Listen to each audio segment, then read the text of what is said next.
Bonjour à tous, bonjour à toutes, je suis ravie de vous retrouver dans une nouvelle vidéo et avant de vous présenter les lectures que j'ai faites la semaine passée, je souhaitais vous adresser mes meilleurs vœux pour cette nouvelle année, que ce soit la santé, le bonheur, la joie, être entouré de gens qui vous aiment, démarrer voilà un nouveau chapitre avec des bases positives, bienveillantes.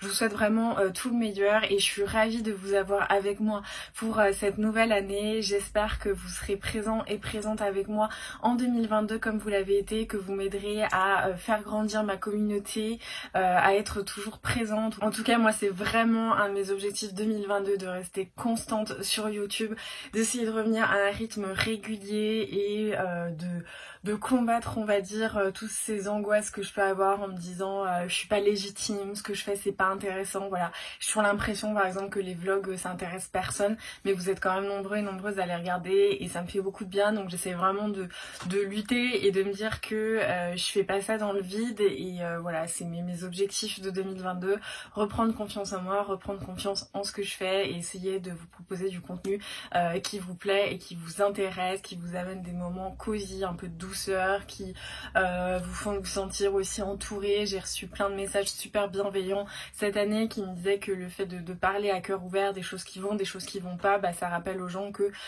on n'est pas tout seul ou toute seule et je pense que voilà c'est important. Donc en 2022 j'essaierai de rester la plus authentique possible et de vous proposer du contenu qui vous plaît. Donc merci beaucoup d'être encore présent et présente pour l'année à venir. Avant de commencer la vidéo, j'anticipe parce qu'à chaque fois que je porte des carreaux j'ai une petite question. C'est une robe vintage que j'ai trouvée sur Vinted, donc malheureusement il n'y avait pas de marque. Alors comme vous le voyez elle est absolument énorme, il faut que je la fasse retailler mais j'ai vraiment craqué sur l'imprimé, donc pour le moment je la ceinture, mais voilà, donc essayez après de regarder sur Vinted, des fois on peut avoir une bonne surprise et la retrouver. Bon, on va parler quand même lecture puisque ça a été plutôt une bonne semaine de lecture malgré les festivités. Moi je trouve que cette période entre Noël et le jour de l'an, on est toujours un petit peu dans une espèce de lenteur, enfin c'est toujours une période un petit peu bizarre je trouve, et j'avais certes envie de me reposer et de bouquiner, mais en même temps mon corps avait tellement besoin de se reposer après voilà toute la nourriture des fêtes, le rythme de sommeil qui est pas du tout pareil. Enfin franchement moi je suis vraiment une petite mamie, mais quand on sort de ma routine je suis épuisée. Donc j'ai pas tant lu que ça, je pensais vraiment que j'aurais l'occasion de lire un petit peu plus de romans, mais je suis quand même super contente puisque je vais vous présenter 2 BD parce que j'ai fait un dimanche graphique et un livre, donc un classique. On commence tout de suite par celui-ci puisque c'est Léo de Hurlevent de Emily Brontë. Moi j'ai lu sur cette sublime édition, c'est les Deluxe classiques de chez Penguin. En fait vous avez toute une trop jolie illustration comme ceci, j'avais craqué dessus, je l'avais acheté chez Shakespeare & Co à Paris et donc pour moi c'était une relecture de ce classique d'Emily Brontë qui fait partie vraiment de ces livres qui m'ont amené à la littérature, qui m'ont fait dévorer toute une quantité de livres du 19e, j'adorais ça, c'était vraiment mon époque préférée. Donc dans ce livre Léo de Hurlevent, je pense qu'on ne le présente plus, c'est vraiment le livre, le grand classique d'Emily Brontë. En fait on suit raconté par Hélène, donc qui était un petit peu une femme de chambre gouvernante dans les Hauts de Hurlevent, la famille Earnshaw, donc à Catherine Earnshaw, qui toute petite en fait va accueillir une sorte de frère adoptif, un enfant qui va être recueilli par son père qui est Heathcliff, et donc Heathcliff va habiter avec eux. Catherine et Heathcliff ils vont avoir vraiment une relation assez passionnelle, alors dans la confiance qu'on peut attendre, voilà. C'est très très complexe et je pense qu'il faut toujours se rappeler quand on lit les Hauts de Hurlevent que ça a été écrit par Emily Brontë qui n'a jamais connu l'amour, qui a jamais connu ce sentiment. Alors peut-être qu'elle l'a ressenti, mais en tout cas elle a jamais eu dans sa vie d'homme qui lui faisait la cour ou de relations vraiment très proches avec un homme. Donc c'est vraiment assez complexe parce que la relation qui se crée entre Catherine et Heathcliff, elle est très complexe, vraiment très complexe. C'est vraiment moi à chaque fois quand je lis Léo de Hurlevent, il y a une musique qui me vient à l'esprit, c'est une musique de Sébastien Tellier qui s'appelle L'amour et la violence, et je trouve que ça représente vraiment leur relation ultra passionnée qui peut aller d'un clin d'œil en fait entre les déclarations d'amour comme on aime qu'une fois et on est prêt à mourir pour ça, et d'un autre côté vraiment la haine. Donc c'est assez intéressant en fait de voir comment Emily Brontë a imaginé cette relation. et en fait il va se passer plein de choses sur plusieurs générations et Heathcliff c'est vraiment le héros torturé, le héros romantique parce que il est très bourru, il a une certaine violence, il a une certaine méchanceté apparente, mais pour autant il va aimer Catherine toute sa vie et c'est vraiment voilà très compliqué. En plus de ça on a beaucoup de paysages de landes, enfin vraiment à chaque fois que je vois du brouillard ou un temps comme ça, je dis que ça me rappelle les Hauts-de-Hurlevent, ces hautes herbes un petit peu sèches, la brume, ces étendues, vraiment il n'y a rien, cette maison des Hauts-de-Hurlevent où on se demande ce qui se passe, il y a des fantômes et ce genre de choses, donc c'est vraiment super intéressant. Je sais vraiment pas si je parle très bien en fait de ce classique parce qu'il y a plein de choses à dire et en même temps je pense qu'il faut plonger dedans sans avoir trop de connaissances de l'histoire parce que je trouve que c'est pas tant l'intrigue, parce que même si ça se passe sur plusieurs générations, il n'y a pas un effet de plot twist, il n'y a pas un grand secret, il n'y a pas plein de choses, mais c'est vraiment pour moi un peu une étude des relations humaines, mais des relations humaines imaginées par quelqu'un qui n'a jamais connu de relation homme-femme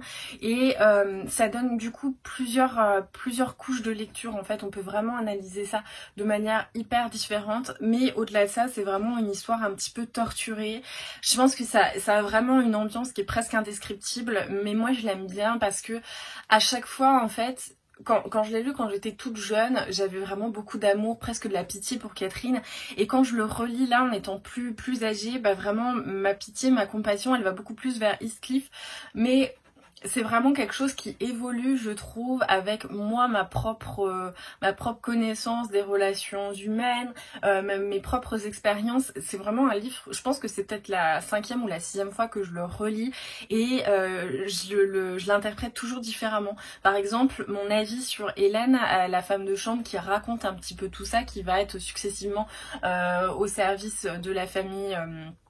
Heathcliff, ensuite de la famille Earnshaw, ensuite de Catherine quand elle va partir de la maison. Et en fait on va voir comment elle aussi elle est un petit peu perdue entre où se place on va dire sa compassion, où se place sa fidélité et voilà c'est hyper intéressant. En plus on voit plein de travers humains, plein de tares dont les hommes et les femmes se plongent et c'est assez intéressant, mais c'est aussi assez indescriptible, donc voilà, je pense que j'ai pas super fait un chouette résumé. J'ai toujours du mal à parler des Hauts-de-Hurlevent parce que il y a plein de choses à dire et en même temps il faut voilà être totalement plongé dedans et se laisser emporter. Niveau écriture, donc moi je l'ai relu en anglais, je l'avais jamais fait et franchement voilà ça allait. Il y avait 2-3 mots que j'arrivais plus trop à, où j'avais besoin d'aller vraiment regarder quelque part dans un dictionnaire, mais sinon c'était quand même plutôt accessible.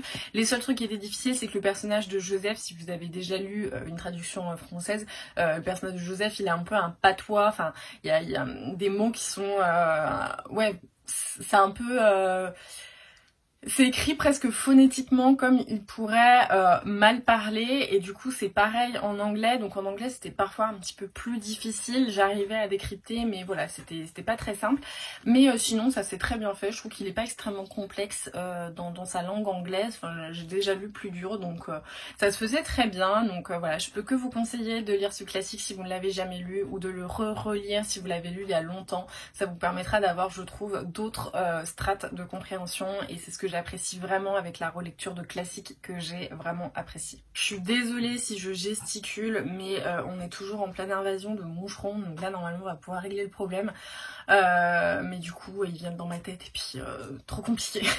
J'ai décidé de faire un dimanche graphique, ça faisait longtemps que j'avais pas fait ça. En fait là j'ai pas mal de graphiques que j'ai empruntés à mes amies Estelle et Vina, que ce soit des mangas ou des BD, donc je me suis dit qu'il fallait vraiment que je leur rende tout simplement, et je me suis dit que j'allais remettre en place les dimanches graphiques, c'est-à-dire que le dimanche je ne prends que des BD jusqu'à ce que mort s'en suive, pourquoi pas que l'endormissement arrive, ça peut arriver aussi.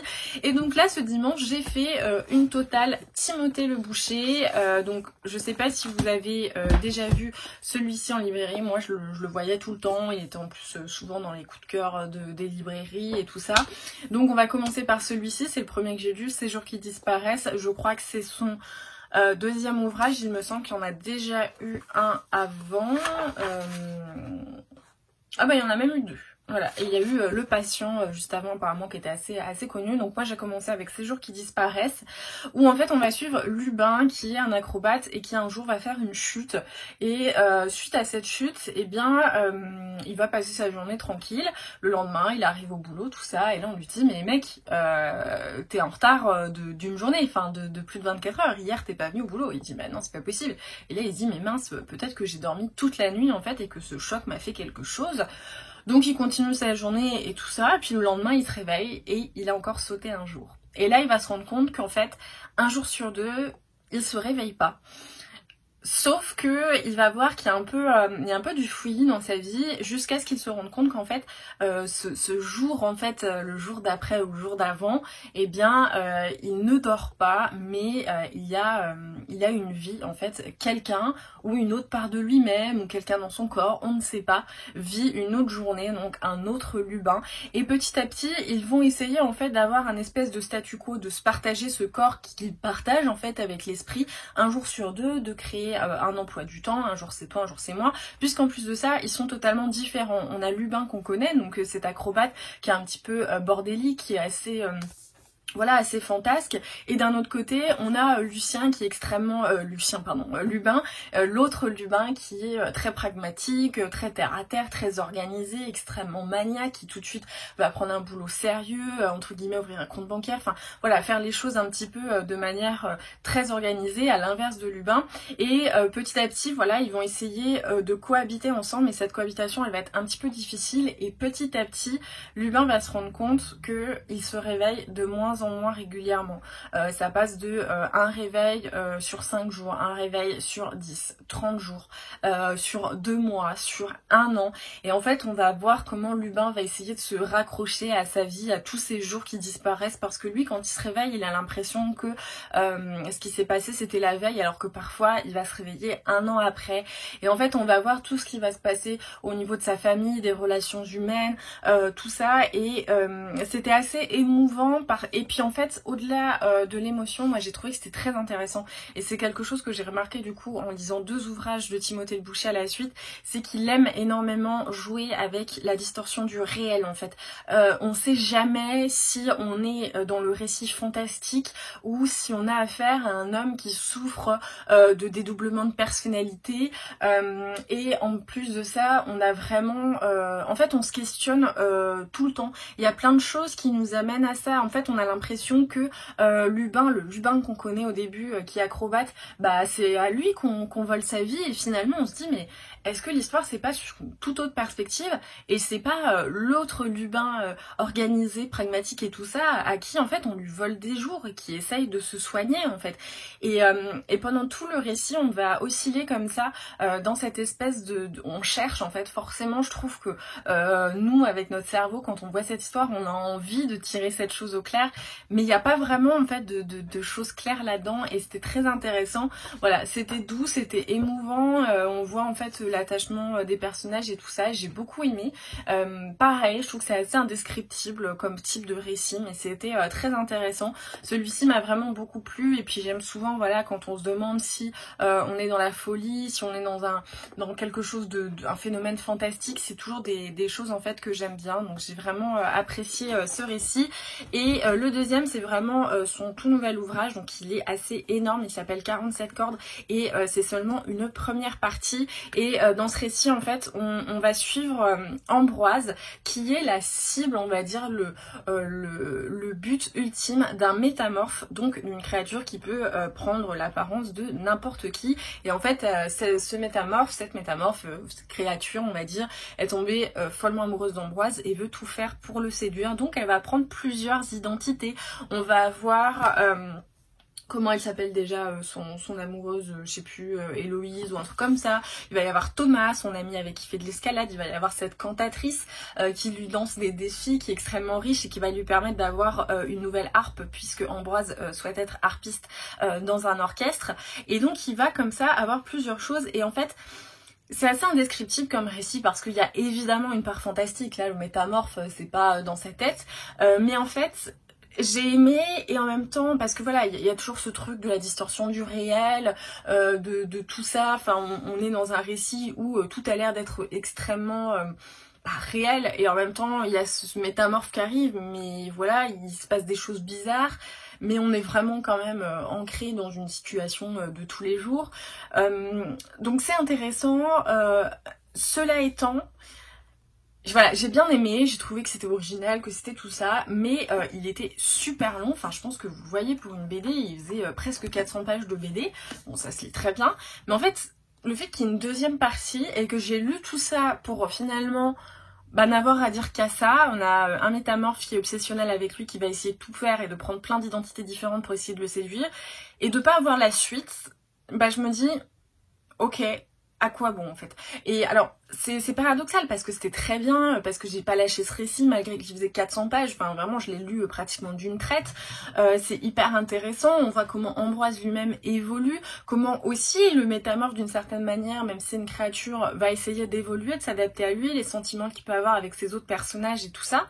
Donc il y a plein de choses intéressantes, mais pour moi cette première partie était beaucoup trop longue par rapport à l'avancée et l'avancement, on va dire, dans le récit, dans cette histoire. Donc vraiment je pense que c'est un ouvrage où j'ai besoin d'avoir la suite pour me prononcer, parce que c'était chouette, c'était intéressant. Voilà, moi j'aime beaucoup ça, parce qu'en plus de ça, je trouve que Timothée le Boucher, il a toujours aussi cette notion d'identité sexuelle, de rapport avec les autres, de recherche du soi, donc c'est intéressant. Mais ouais, j'ai vraiment besoin de la deuxième partie pour me dire oui, j'ai adoré cette histoire, ou ouais, ok, voilà. Donc j'ai du mal à me prononcer, mais c'est intéressant. Donc moi, mon petit conseil, c'est à la limite d'attendre que la deuxième partie sorte, parce que je pense qu'on peut avoir une sorte de frustration quand on achète un ouvrage aussi gros qui coûte voilà quand même 25 € et qu'on reste un petit peu sur sa fin. Donc je sais pas quand est-ce que la deuxième partie est annoncée, mais pour moi, voilà, j'attendrai avant de me lancer dans 47 cordes, même si c'était quand même un ouvrage très qualitatif. Voilà, c'est tout pour cette update lecture. J'espère que cette vidéo vous aura plu, que ça vous aura donné envie de découvrir ou de redécouvrir l'œuvre d'Émilie Brontë, ou également de découvrir Timothée le Boucher. N'hésitez pas à me dire si vous avez déjà lu Ces jours qui disparaissent. Il me semble qu'il avait reçu un prix à Angoulême, enfin en tout cas c'est une BD qu'on a énormément vue. Comme d'habitude, j'arrive après tout le monde, mais n'hésitez pas à me dire si vous avez déjà lu, ou si au contraire c'est pour vous une découverte et que vous avez vraiment envie que ces ouvrages rejoignent votre wishlist. Je serais curieuse de savoir, et voilà, si la vidéo vous a plu, n'hésitez pas à mettre un petit pouce, un commentaire et à partager sur les réseaux sociaux, notamment story sur Instagram. Ça m'aiderait énormément, ça me permettrait de démarrer l'année avec une bonne dynamique de l'algorithme YouTube. Donc merci beaucoup à celles et ceux qui le font toutes les semaines, et en attendant la prochaine vidéo, je vous embrasse, je vous souhaite de très bonnes lectures et je vous dis à très vite.